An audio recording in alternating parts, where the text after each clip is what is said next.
Et voilà, je suis là, même sur Zoom. Bonjour à tout le monde, bonjour ici. Ça fait plaisir de revenir en physique à l'église. Je vais commencer par prier. Merci notre Père pour ce temps que tu nous accordes d'être ensemble, de méditer ensemble autour de ta parole. Je te demande, Seigneur, que tu nous bénisses, que tu ouvres nos oreilles pour que chacun et chacune puisse recevoir ce dont lui ou elle a besoin. Et ouvre ma bouche pour que ma bouche soit toi, Seigneur. Je demande ça au nom de Jésus. Amen. Alors, je vais commencer par une question. Quelle est cette ville qu'on voit là? Vite fait, quelqu'un a dit Jérusalem, je crois que c'est Janine. Ouais, c'est Jérusalem. Ma prédication aujourd'hui commence à Jérusalem. J'y suis allée l'été de 1996. Peut-être vous n'étiez pas encore nés, mais moi oui. À l'époque, moi j'étudiais hébreu à Barcelone, dans ma ville, et j'ai eu droit à une bourse pour aller faire un intensif d'hébreu à l'université hébreu de Jérusalem. Et j'y ai passé des mois. Du coup, j'ai pris l'avion à Barcelone. J'ai fait Barcelone-Rome, Rome-Tel Aviv. Et quand j'arrive à l'aéroport de Tel Aviv, je prends un taxi collectif. Je ne sais pas, j'imagine ils sont toujours là encore. Je ne sais pas, oui. C'était une voiture 9 places. Et je rentre dans les taxis qui fait la navette aéroport Jérusalem. Et je suis épanouie, ravie, ruisselante. Je suis en Israël. Comme c'est beau. Je ne vois rien, mais c'est déjà tout très beau. Oh, je suis très émue. Oh là là, et la taxi avance. Et du coup, on arrive à Jérusalem et on enfile à une grande avenue et les taxis s'arrêtent à un feu rouge. Et je regarde par la fenêtre. C'est quoi ça? Du coup, je vois un groupe d'hommes, mais nombreux, tous habillés en noir, qui vient vers nous, des juifs ultra-orthodoxes, avec une tête de « je suis pas content, mais vraiment pas du tout content ». Et il vient vers mon taxi. Bon. Je regarde par la droite et je vois un groupe de soldats israéliens. Mais soldats, hein, pas policiers. Soldats, uniformes de camouflage, mitraillettes au dos, qui courent vers mon taxi. Non, mais pardon, mais... Alors, une fraction de seconde, je me suis demandé, mais qu'est-ce que je fais là? Mais je n'ai pas pu répondre, parce qu'avant de pouvoir répondre, les juifs ultra-orthodoxes étaient arrivés. Alors, ils frappaient les taxis, ils hurlaient, et ils ont réussi à soulever un peu les taxis. Et moi, je suis dedans, vous comprenez?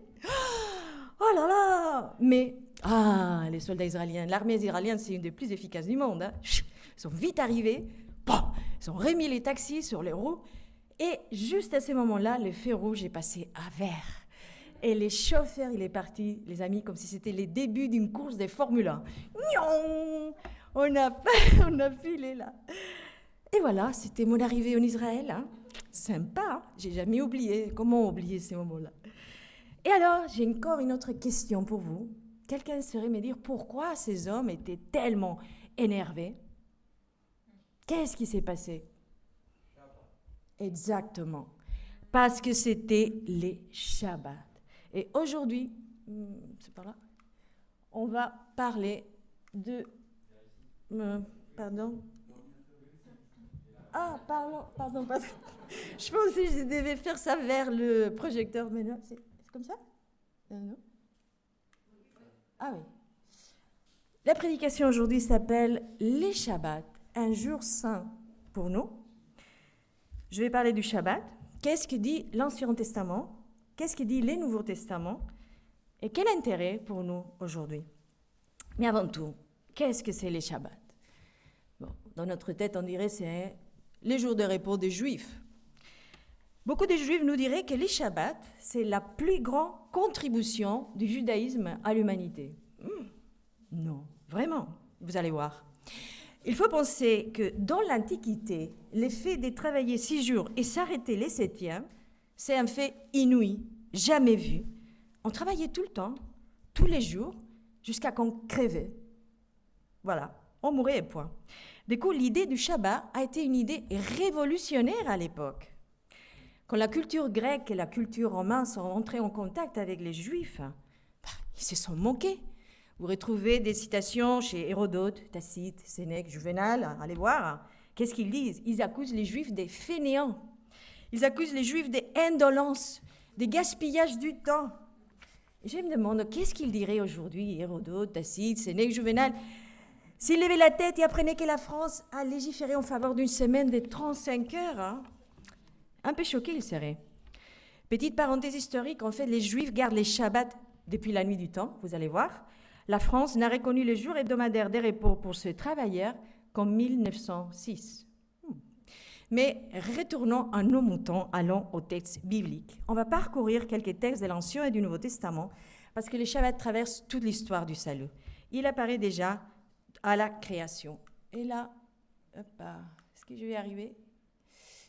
Voilà. J'ai mis les textes de Genèse 2, versets 2 et 3. Je lis. Le 7e jour, Dieu avait achevé tout ce qu'il avait créé. Alors il se reposa en ce jour-là de toutes les œuvres qu'il avait accomplies. Il bénit le 7e jour. Il en fit un jour saint, car en ce jour-là, il se reposa de toute l'œuvre de création qu'il avait accomplie. Du coup, vous voyez, les Shabbats est même antérieur au don de la Torah. Parfois, dans notre tête, on dit les Shabbats, c'est la loi. Non, c'est antérieur, c'est depuis la création. Et c'est, tout curieusement, je dis, la première chose que Dieu considère saint. Saint, il faut dire dans le sens de séparé, mis à côté, réservé, mis à part. Les peuples de l'Antiquité, normalement, nomment saint quoi? Un fleuve, une montagne, voilà. Dieu nomme saint un espace de temps. Curieux. On va passer à un autre texte. Ici, on avance. On va aller déjà dans les dons, voilà, les Shabbats dans la révélation. Les dons de la Torah. Parce que le Shabbat, voilà, comme ça, c'est le 4e des 10 commandements. Ici, ce n'est pas vraiment les premiers moments où il apparaît, c'est Exode 20. J'ai pris un autre moment où il s'est répété, parce qu'en fait, les commandements souvent se répètent tout au long de la Torah. Ici, c'est Exode 31. Moïse est toujours encore au nom du mont Sinaï, et c'est Dieu qui lui donne ces paroles. Je vais lire Exode 31, du verset 12 au 17. L'Éternel parla à Moïse en ces termes. « Et toi, dis ceci aux Israélites. Surtout, observez bien mes Shabbats, car c'est là un signe entre moi et vous, des générations en génération. Les signes que moi, l'Éternel, je vous rends saints. Vous observerez donc le jour du repos, car il est saint pour vous. Celui qui les profanera devra mourir, car quiconque fera un travail quelconque ce jour-là sera retranché de son peuple. On travaillera 6 jours, et le 7e jour sera un jour de repos consacré à l'Éternel. Quiconque fera un travail les jours du Shabbat devra mourir. Les Israélites observeront le jour du Shabbat en les célébrant de génération en génération. C'est une alliance éternelle. Il sera un signe à perpétuité entre moi et les Israélites, car en 6 jours l'Éternel a fait les ciels et la terre, et le 7e jour il a cessé de travailler pour reprendre son souffle.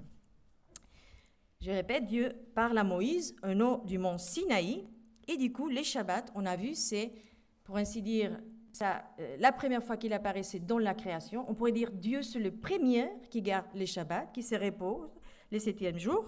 Mais là, ils deviennent une obligation pour le peuple d'Israël sous peine des morts. Comme quoi, hein? Et ça devient une imitatio Dei, comme dirait. On imite Dieu, on fait comme Dieu. Dieu, il s'est reposé le 7e jour, du coup, nous aussi. C'est un signal de l'alliance entre Dieu et son peuple, éternel, qu'il faut respecter des générations en génération. Vous voyez, ici, c'est l'alliance mosaïque, les signes qu'il y a, c'est les Shabbats. L'alliance abrahamique, les signes qu'il y aura, c'est la circoncision. Et du coup, on doit faire ça parce qu'on va se rappeler de la création. Enfreindre les commandements, répéter 2 fois, c'est passible de la mort. Le Shabbat apparaît aussi dans l'autre récit des 10 commandements. Vous savez, les 10 commandements ont 2 récits, les récits d'Exode, les récits des Deutéronomes.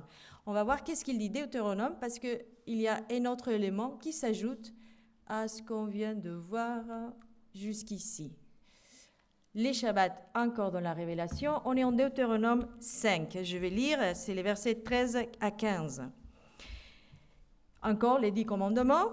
Tu travailleras 6 jours pour faire tout ce que tu as à faire, mais le 7e jour est le jour du repos consacré à l'Éternel ton Dieu. Tu ne feras aucun travail ce jour-là, ni toi, ni ton fils, ni ta fille, ni ton serviteur, ni ta servante, ni ton bœuf, ni ton âne, ni tout ton bétail. Attention, ni l'étranger qui réside chez toi, afin que ton serviteur et ta servante se reposent comme toi. Tu te souviendras que tu as été esclave en Égypte et que l'Éternel, ton Dieu, t'a tiré de là en intervenant avec puissance. C'est pourquoi l'Éternel, ton Dieu, t'a demandé d'observer les jours du Shabbat. Du coup, on a vu avant, le Shabbat, c'est une obligation pour les Juifs, mais aussi pour toute sa maisonnée, esclaves et étrangers inclus, et animaux. Ici, le Shabbat devient rappel de la sortie d'Égypte, de la libération de l'esclavage. C'est donc un temps, si vous voulez, de rupture de la hiérarchie sociale. Et ça, c'est aussi une grande révolution à son époque. Parce que la justice sociale s'impose. Et les Shabbats, tous et tout, servantes, étrangers, n'importe qui, est égal devant Dieu, a droit à se reposer. L'esclave, un jour par semaine, chez les Juifs, devient libre. J'ai envie de dire, excusez-moi, c'est comme si Dieu, c'est les syndicalistes avant la lettre. Il est vraiment très intéressé à nos droits laboraux. On va voir encore un dernier texte dans l'Ancien Testament. Les Shabbats, la première des fêtes. C'est en Lévitique 23, les versets 3. Vous savez, Dieu, je viens de dire, c'est un peu comme un syndicaliste avant la lettre, et je dirais aussi c'est comme un directeur des ressources humaines qui va nous organiser l'emploi du temps. Et là, tu vas travailler, et là, tu vas te reposer. Ce n'est pas un droit, comme c'est exprimé dans la Bible, c'est une obligation. La semaine s'organise comme ça, mais l'année aussi, il y a 7 jours solennels, dont la première, c'est la fête du Shabbat. Je lis verset 3. « Durant 6 jours, on fera son travail, mais le 7e jour est un Shabbat, un jour de repos. Il y aura une assemblée cultuelle, et vous ne ferez aucun travail ces jours-là. C'est un Shabbat en honneur de l'Éternel, partout où vous habiterez. » Pour faire un peu le point et résumer jusqu'ici, on a appris que le Shabbat, c'est un jour saint, dans le sens de mis à côté, réservé, pas comme les autres jours de la semaine, où le peuple d'Israël doit se souvenir de la création, ainsi que de la sortie d'Égypte, de la libération de l'esclavage, et doit faire ainsi génération après génération jusqu'à la fin du temps, éternellement, parce que c'est un signe de l'alliance avec Dieu. En ces jours saints, aucune personne ne doit travailler, et encore, tout le monde, on apprend ici, doit se rendre à l'assemblée cultuelle. Le Shabbat n'est pas, comme peut-être on pourrait imaginer dans notre tête, un jour d'inaction, de congé, de chômage. C'est un jour avec des contenus positifs et actifs qui visent l'élévation spirituelle. Et c'est ça qu'on va voir aujourd'hui. Mais allons peu à peu avoir tous ces concepts qu'on vient de dénicher du texte. Pourquoi se souvenir de la création ? Bon, c'est pour éviter l'idolâtrie des choses, du matériel, pour remettre les choses, l'espace, à sa juste place. Tout a été créé par Dieu. On le sait, on l'a pas lu, mais on connaît les récits en Genèse 1. Les astres, les animaux, les cieux, tout, la terre, tout ce qu'il y a sur la terre. Et le matériel n'est pas une finalité en soi, mais un moyen. Les hommes et les femmes, nous avons 6 jours pour intervenir comme Dieu dans la création, pour faire tout ce qu'il faut faire, pour les obligations, pour s'occuper des choses dont on a besoin, pour pouvoir à nos besoins, pour s'occuper de notre corps, de tout ce qui est lié à la réalité physique et matérielle. Mais, un jour par semaine, on est obligé à se reposer comme Dieu et laisser de côté la création pour se concentrer sur le Créateur. Oublier le matériel, quoi qu'il arrive, et se concentrer sur le spirituel. De tout cela, je découle que Dieu, en regardant ces textes-là, semble plus intéressé sur comment on gère le temps que comment on gère l'espace, quoique les deux soient étroitement liés. Il y a un penseur juif du XXe siècle, un des grands penseurs, sinon les plus grands, un théologien, un rabbin, un philosophe qui s'appelait, il est décédé, Abraham Heschel, qui disait que les chrétiens, nous, tout au long de l'histoire, on s'était investis surtout dans l'espace. Et c'est pour ça que les grands symboles classiques, typiques, paradigmatiques des chrétiens, c'est les cathédrales, non, les grands bâtiments. Tandis que les juifs, de leur côté, ils s'étaient investis dans les temps. Et leur cathédrale, selon lui, c'est les Shabbats, qu'ils construisent chaque samedi et qu'ils détruisent, qu'ils défont, parce que c'est les temps saints que Dieu attend de nous, entre guillemets. Non? En tout cas, les Shabbats est créé pour lutter contre deux tendances aînées dans l'homme et la femme, deux penchants mauvais. D'un côté, l'idolâtrie du monde, on vient de le voir, non? Adorer la création, tout ce qu'on crée, tout ce qu'on fait de lundi à vendredi, tout ce qu'on est là, au lieu du Créateur. Adorer les choses, la possession, les matériels, l'argent, tout ce que vous pouvez associer à cette réalité. Et les Shabbats aussi luttent contre une autre idolâtrie, un autre penchant mauvais qu'on a dans nous, et c'est l'idolâtrie de l'homme qui croit pouvoir vivre sans Dieu et encore pire, contre Dieu. Nous, aujourd'hui, nous sommes citoyens, parfois pas tous européens, mais en tout cas, on vit en Europe. Et d'une certaine manière, on est invité, c'est facile, on est emmené à garder d'une certaine manière l'esprit du Shabbat dans nos dimanches. C'est notre jour de repos, qui sont par défaut des jours fériés normalement, et où les chrétiens, on a l'habitude, je dirais, d'aller à l'église. Et on a raison de le faire, parce que la nouvelle alliance avec Jésus, on le verra plus tard, ne nous contraint à faire comme les Juifs dans le sens de suivre la lettre, mais nous exhorte à suivre l'esprit de la loi. Et je viens de mentionner Jésus, dit qu'on va passer déjà un texte du Nouveau Testament pour voir qu'est-ce qu'elle nous apporte. Jésus et les Shabbats. On est dans l'évangile de Luc, chapitre 4, verset 16. Laurent l'a lu avant ces morceaux aussi. On va voir, on va les lire, que Jésus respectait les Shabbats, comme tout juif pieux de l'époque. J'ai lu Luc 4, 16. Il s'est rendu aussi à Nazareth, où il avait été élevé, et il entra dans la synagogue les jours du Shabbat, comme il en avait l'habitude. Il se leva pour faire la lecture biblique. C'est-à-dire, Jésus est en train d'accomplir la loi de Lévitique 23, 3 qu'on vient de lire avant. Les jours du repos, tu iras à l'assemblée cultuelle. Et c'est dit dans les textes comme il en avait l'habitude. Et pourtant, vous me direz, mais attends, Jésus discute avec les pharisiens, je ne sais pas combien de fois, mais plusieurs reprises, au sujet du Shabbat. Oui. Mais est-ce qu'il les fait dans le sens de s'il fallait ou non les respecter? Non, on n'a pas le temps ni l'occasion là de revoir tous ces textes, mais je vous exhorte d'y aller et de les lire. Il discute toujours au sujet de l'interprétation restrictive que cette secte des pharisiens et des escribes faisait du Shabbat. Et Jésus s'est fait gronder, c'est vrai, jusqu'à 7 fois, parce qu'il guérit des personnes en Shabbat. Ce qui, en fait, c'est pas interdit par la loi. En fait, les Talmud, qui est la tradition juive orale, reconnaît depuis l'Antiquité que la sauvegarde de la vie est au-delà du respect du Shabbat. Et encore plus, la sauvegarde de la vie est au-delà du respect du sabbat et de la Torah. C'est-à-dire, toute la loi est en suspens s'il y a une vie en danger. Il faut sauver la vie. Et pourquoi? Parce que Dieu, c'est qui? Exode 3,14, c'est lui qui est, c'est lui qui était, c'est lui qui sera. Dieu, c'est la vie. La vie est le plus sacrée qu'on a. C'est pas possible. Je vous lis du Talmud babylonien qui dit « C'est à vous que le Shabbat est confié, et non pas vous au Shabbat. » D'où les principes que la sauvegarde de la vie humaine repousse l'observance du Shabbat. Jusqu'à aujourd'hui. Hein. Depuis là, jusqu'à aujourd'hui, c'est toujours chez les Juifs comme ça.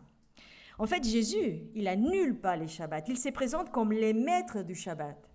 Et encore plus, comme les Shabbats lui-même. On a vu plusieurs fois ça. L'Ancien Testament nous montre comme une ombre de ce qui va venir, une préfiguration. Imaginons que Jésus est de l'autre côté de la porte de la cuisine. On ne le voit pas. Et il y a une grande lumière qui projette son ombre là sur les sols de l'église, de la salle de culte. Et on peut voir un peu, mais on entrevoit, on ne voit pas clairement. L'arrivée de Jésus, qui est la réalité, c'est les Shabbats faits de personne, on dirait, nous permet alors de connaître d'une autre manière. Non? Jésus nous invite à se reposer les jours de repos, comme il faisait, mais encore mieux, il nous invite à nous reposer dans les bras de celui qui est le maître du Shabbat, c'est-à-dire lui-même. Et ça, on le retrouve en Matthieu 11, 28. Jésus est les Shabbats. Et c'est cet morceau qui a lu aussi, je crois, Laurent avant, qui dit, qu'on connaît très bien, « Venez à moi, vous tous qui êtes accablés sous les poids d'un lourd fardeau, et je vous donnerai du repos. Combien de personnes aujourd'hui sont vraiment accablées et Jésus s'offre à tout le monde comme les repos. Jésus parle, en faisant aussi les liens entre l'Ancien et le Nouveau Testament. Il y a les repos physiques qui ne s'annulent pas parce qu'on est dans la Nouvelle Alliance, qui est toujours valable. Dieu s'intéresse aussi à notre bien-être physique. Il nous appelle aussi un repos physique, mais là, il ajoute un autre repos, le repos spirituel. Dieu le Père, il sauve le peuple d'Israël, il les libère de l'esclavage physique. Jésus, grâce à son sacrifice à la croix, le sang versé, il s'offre comme sacrifice pour nous. Et du coup, on a été pardonné grâce à son sacrifice et on peut avoir un repos spirituel. J'insiste, Jésus ne prétend pas changer la Torah, mais changer le cœur des hommes qu'il avait rétréci. Jésus ne veut pas refuser les Shabbats, mais au contraire les faire éclore.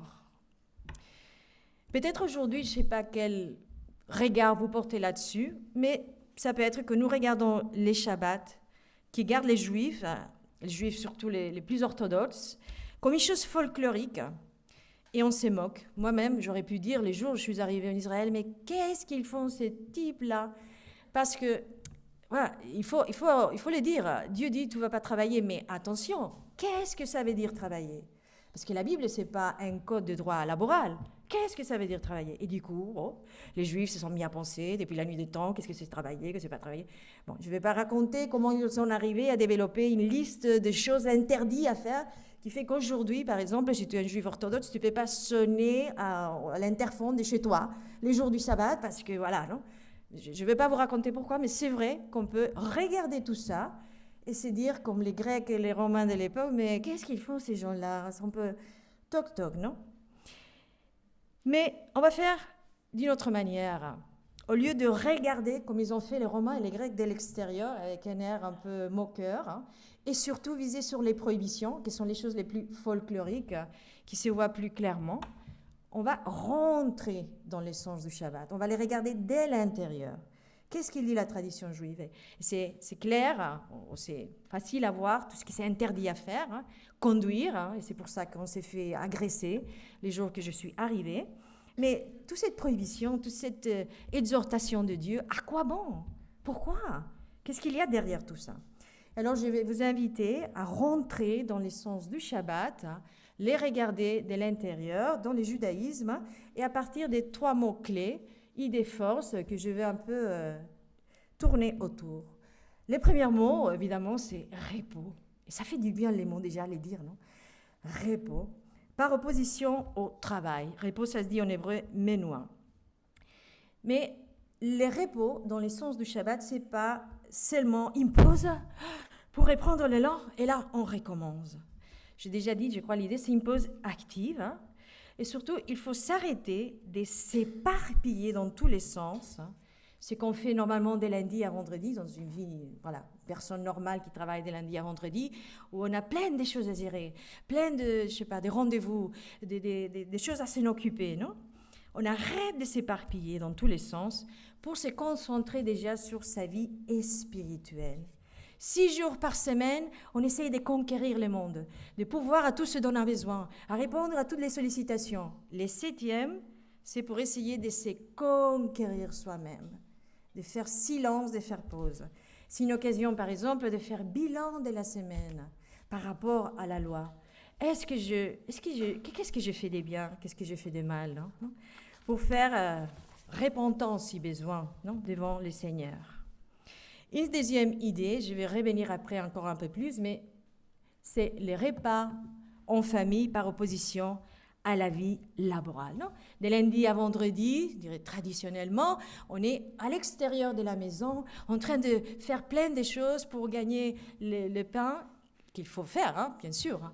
Et du coup, après, voilà, on arrive et hop, on est à la maison. Shabbat, ça vient de l'idée de s'asseoir, de s'arrêter et de rester à la maison avec la famille. Parce que la famille,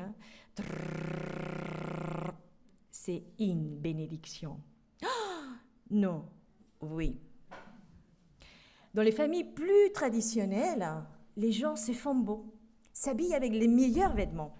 Nous, on a changé, non? Et nous, maintenant, les gens s'habillent pour aller travailler, mais on ne s'habille pas pour rester à la maison avec la famille. On s'habille comme si on allait recevoir un grand invité. Les invités, c'est nous-mêmes. Surprise! On concocte les meilleurs plats. Les mots-clés qui est caché en fait derrière cette famille vie laborale, c'est la joie. La joie, c'est les mots qui décrivent mieux les jours du Shabbat.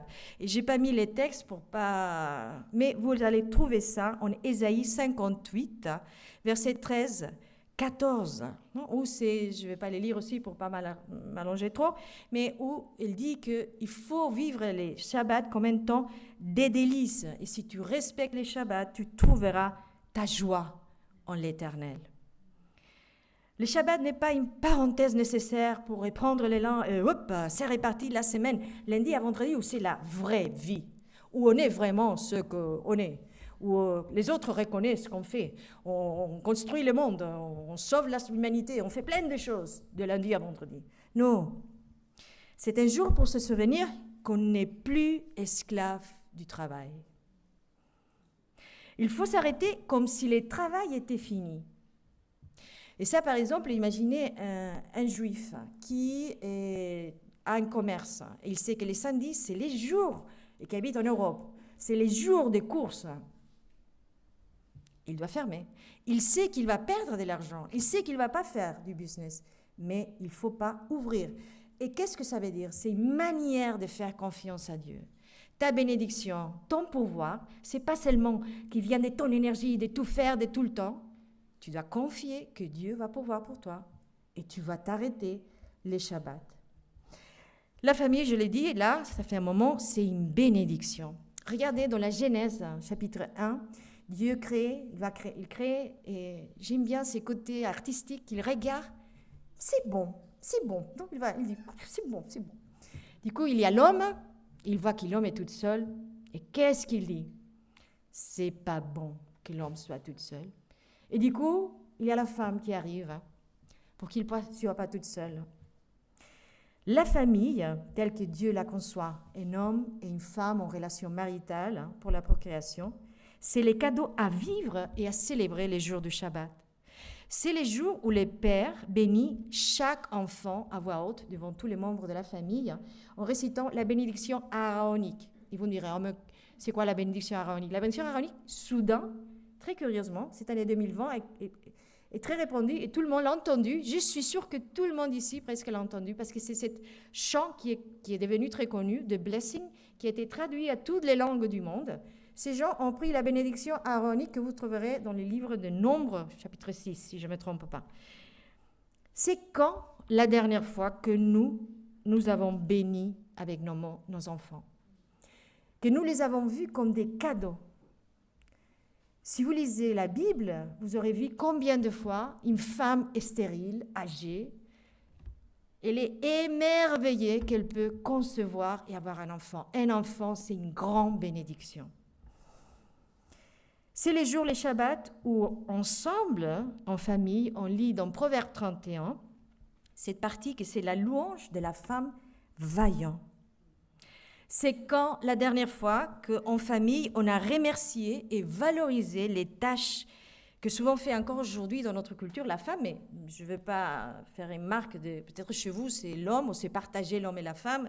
Bon, la personne qui s'occupe de la famille. Vous voyez, il met en valeur des choses que le monde n'apprécie pas, ne valorise pas. Il ne va rien te donner là-dessus, surtout pas d'argent. Ceux qui gardent les Shabbats font tout cela chaque semaine. Je ne sais pas vous, mais à ces moments-là, j'ai aucune envie de me moquer de tout ça.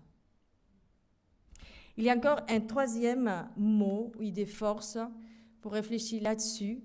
C'est la célébration communautaire, l'assemblée cultuelle, on a lu en Lévitique, l'étude de la Torah, je ne l'ai pas mis là, mais c'est aussi associé et en opposition au temps des loisirs individuels.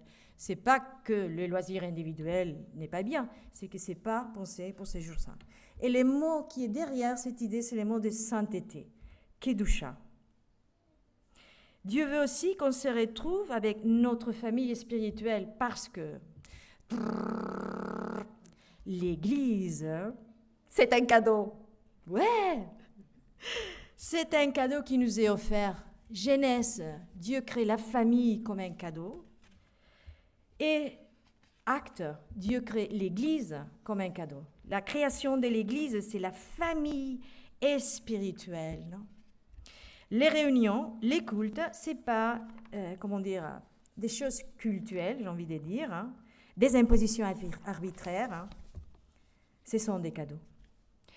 Nous, vous, mieux dit, qu'en français, peut-être vous avez entendu ces mots, cette phrase, l'enfer, c'est les autres. Ça vient de Camus, si je ne me trompe pas. Mais pour la Bible, les autres sont des cadeaux. La recherche de la sanctification, cette visite à l'église ou à l'assemblée cultuelle, c'est pas que les commandements de Dieu, pour le bonheur de Dieu, à l'honneur de Dieu, quoique c'est vrai, c'est pour nous.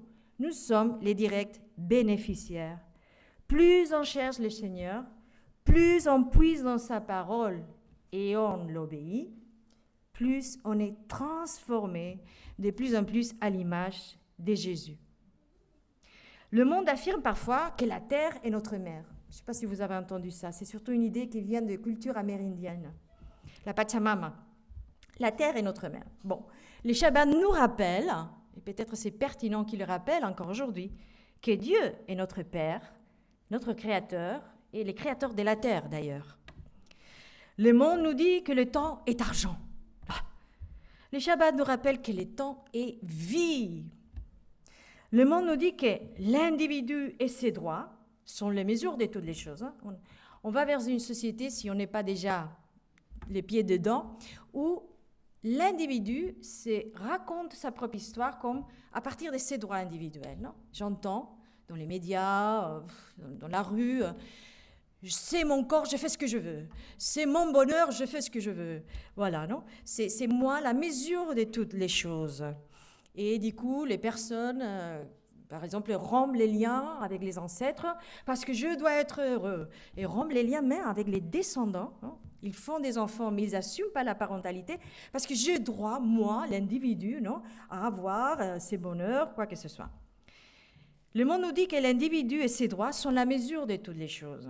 Les Shabbats nous rappellent que la famille et l'Église sont les communautés de vie que Dieu nous offre comme des cadeaux, où Dieu nous a plantés pour nous faire fructifier si on obéit à sa parole.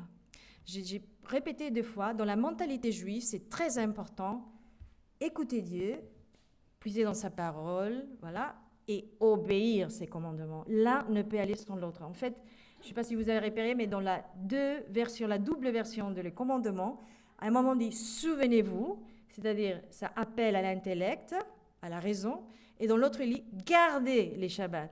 Et c'est l'action et la pensée qui vont ensemble. On ne peut jamais les séparer. C'est pour ça que j'ai dit « si on obéit à sa parole ». Seulement parce qu'on est dans une famille, et voilà, et on vient à l'église. Non, non, il faut obéir après de lundi à dimanche, toute la semaine. Et les Shabbats nous rappellent, dans une société qui met l'emphase sur les droits que chacun a, qu'il y a des devoirs à accomplir si on veut aimer Dieu. On retrouve ça dans 1 de Jean, chapitre 5, verset 3. Aimer Dieu, c'est quoi aimer Dieu? C'est accomplir ses commandements. Les Juifs devraient idéalement attendre toute la semaine l'arrivée des Shabbats, comme moi j'attendais l'arrivée en Israël, avec émotion, avec expectation, avec joie, parce que c'est les meilleurs jours de la semaine. Oh, finalement, on va se reposer, on va passer du temps en famille, on va manger des bons repas, on va étudier la parole de Dieu. C'est-à-dire, on va bien se nourrir physiquement, mais on va s'intéresser aussi à bien se nourrir spirituellement. Et, soyez surpris, tout cela rend heureux.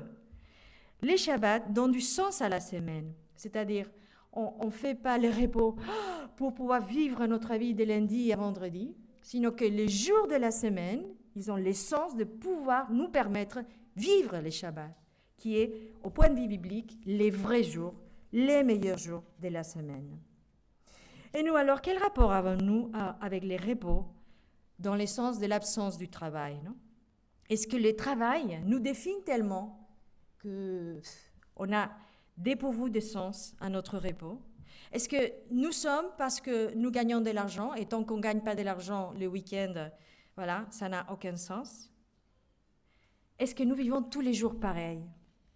Ou encore pire, est-ce que les dimanches n'est pas un super jour, mais c'est horrible, vivement les lundis? Est-ce qu'on appréhende ce jour où, horreur, on est seul avec la famille? Oh non! Heureusement qu'aujourd'hui, on peut s'échapper grâce à tous ces écrans qui nous entourent et Internet et faire voir qu'on est avec les autres, mais pas être là. En espagnol, on a un dicton. Alfred, tu vas les traduire si besoin. Cuerpo presente y alma ausente. Ça veut dire présent de corps, mais l'âme partie. Le titre de la prédication était Shabbat, un jour saint pour nous. Dieu a créé cette organisation du temps pour les Juifs, pour les chrétiens, et en fait, vous allez voir, pour tout le monde. La parole de Dieu invite tout le monde, qui qu'il soit, où qu'il soit, à respecter les Shabbats, et il y a des bénédictions associées à cela. Ce n'est pas une obligation, mais une invitation pour ceux qui seraient jaloux de ne pas pouvoir vivre l'expérience. On retrouve l'invitation, ça c'est chez Ésaïe, chapitre 56, et je vous ai mis versets 2, 6 et 7. Je lis. « Bienheureux sera l'homme qui agira ainsi. Heureux sera celui qui s'y appliquera, qui respectera les Shabbats. » Vous voyez, on peut le voir comme « Ah, mais pourquoi Dieu me demande ça ?» Écoute, pour que tu sois heureux. Je continue, pardon. « Et ne les profanera pas, et qui s'efforcera de ne faire aucun mal. » Vous voyez, Jésus, il dit, c'est pas que on ne doit pas faire des choses. Il élargit le sens du Shabbat. C'est que si tu peux faire les biens, tu fais les biens, bien sûr. Et les derniers versets, regardez, parce que vous pourriez dire, ah, mais il dit bienheureux l'homme qui agira ainsi, peut-être dans la tête, on pourrait dire, il pense à l'homme juif. Parce que c'est vrai que dans la Bible, il y a deux types de personnes. Il y a les juifs et tous les autres. Et tous les autres, c'est les étrangers, les nations, parfois, dans notre traduction. Ici, c'est spécifié, les étrangers.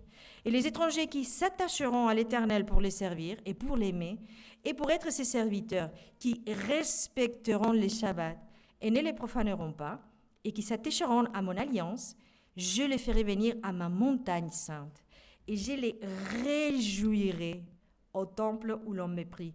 Et j'agréerai leurs holocaustes et les autres sacrifices offerts sur mon autel. Dieu adopte, pour ainsi dire, tout le monde, car on appellera mon temple la maison des prières pour tous les peuples.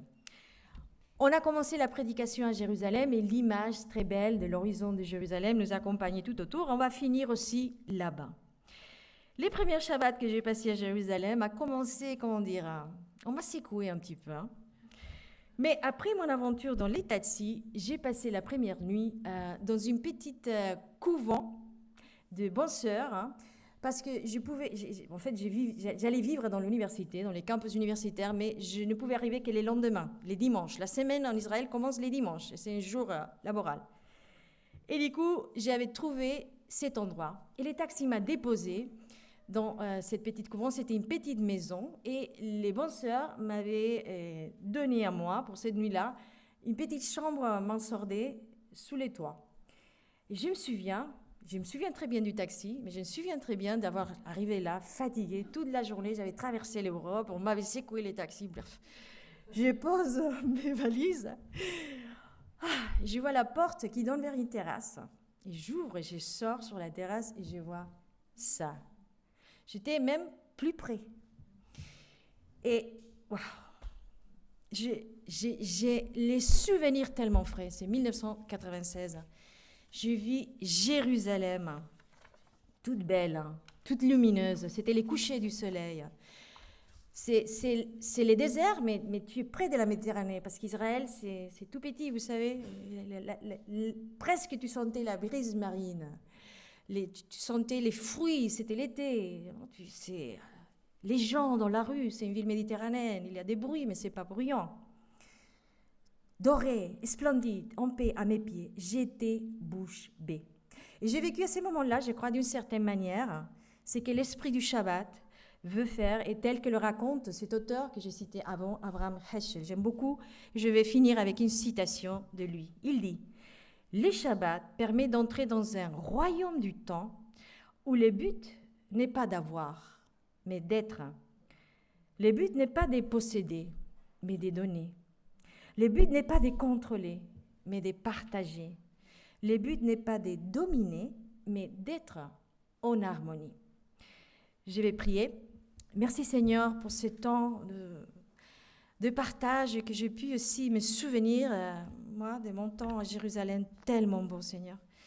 Je te demande que tout ce qu'on a partagé, la parole qu'on a lue, ta parole Seigneur, que ça puisse faire fructifier quelque chose dans le cœur de toutes les personnes qui sont là et qui sont aussi sur Zoom, que ça puisse donner des fruits Seigneur.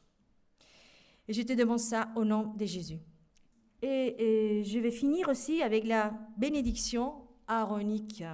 J'ai envie, pourquoi pas, puisque la parole nous invite à nous bénir les uns les autres et en famille, avec Nombre 6, 24-26, qu'il dit « Que l'Éternel te bénisse et te garde, que l'Éternel te regarde avec bonté et qu'il te fasse grâce, que l'Éternel veille sur toi et t'accorde la paix. » Amen.